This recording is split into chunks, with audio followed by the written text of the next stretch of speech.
Again, to you and to High-Tech Group, congratulations for the transformation you are bringing to Nigeria. The Honorable Minister of Works, you did very well when you were governor of Ebonyi State.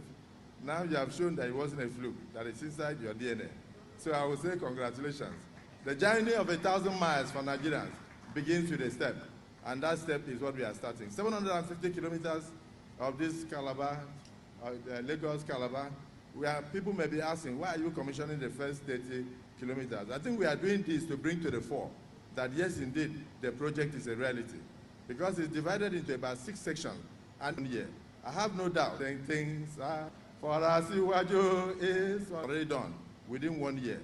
I have no doubt that very soon I'll drive through Akpabio down to Lagos to, singing song and saying things are getting better for Nigeria. Things are getting better. For us, Iwaju is on the throne. Things are getting better. Things are getting better. Things are getting better. Mr. President, things are getting better. Hey, things are getting better for Nigeria. For Nigeria is on the way. Progressive government, things are getting better. Asiwaju, congratulations. All right. You watch that. Honestly, when I watched that clip, I wept for Nigeria. And I still weep for Nigeria. That man, Senator Akpabio, is the worst senator. Not just the worst senator, the worst Senate president we've ever had. The most corrupt Senate president. The most irresponsible Senate president. The most indecent Senate president. The most unserious or the most flippant Senate president we've ever had. The crudest Senate president we've ever had. The most uncivilized Senate president we've ever had. That man, Akpabio, is irresponsible, indecent. He's just, I can't believe, what have we done to ourselves? What the hell have we done to ourselves? How can we have someone like this as number 3? Number 3 in the line of succession to the presidency. In a country where we have the most talented, among the most talented, among the best in everything globally. Go to any country, anywhere you find a Nigerian, they are at the top of whatever they do. A country that gave birth to people, brilliant, intelligent human beings called Nigerians. Like Nigeria actually has a senator, such kind of human being, such character, as the number 3 citizen in the succession of power. This is unbelievable. What have we done to ourselves? Why have we Nigerians, and are we Nigerians allowing these shenanigans, these criminals, these area boys to be governing us, to be ruling us? Why? When are we going to say enough is enough? When are we going to take the bull by the horn? When are we going to say this is our breaking point? When are we going to feel and act pushed to the wall? When? This is unbelievable. It is unbelievable. We need to rise up and say no to such leadership. And this is the reason why I have been calling for the military to actually take over.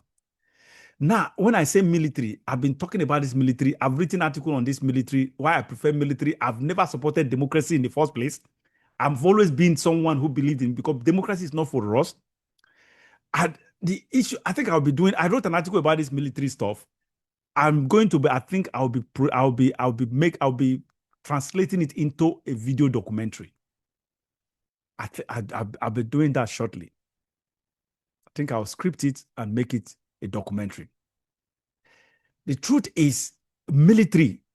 Now, when I say military, I'm not talking about these pot-bellied military generals, 1, 2, 3, 4-star generals. Those people are as corrupt, if not even more corrupt than the politicians. They have been bought over. They are the ones, they are sharing the Nigerian, they are the ones fleecing Nigeria, sharing the Nigerian treasury, the Nigerian resources together with the politicians. So I'm not, when I talk about the military, I'm not talking about them. I'm talking about the military lower echelon. The lower echelon, just like what is happening in Burkina Faso. But Traoré is just a captain. When he plotted that coup, there were generals on top of him. We have the Traorés in the Nigerian military. There are silence somewhere. We have so many, the captains, the second lieutenants, the full lieutenants, captains, the majors, that are not happy, secretly not happy with what is going on. They are not happy with what is going on with their bosses, with their commanders. They are not happy with their office, their ogas, their officer, their seniors. They are not happy with the political establishment. They are not happy with the economy. They are not happy with everything that is going on. They are not happy with the insecurities in Nigeria. We have them. Like I said, first, second lieutenants, captains, majors. They are there. Those are the people I am depending on to take the bull by the horn. Don't tell me that Nigeria is different, it's more dynamic, it's more complex than Burkina Faso. The Bible says, he that is faithful in little will be faithful in much. If something can take place even within your household, if something dramatic and drastic can take place in your own home as a father, wife, children, if it can happen within the nuclear family, it can also happen in a local government. It can happen in a state government. It can happen in a Nigerian nation.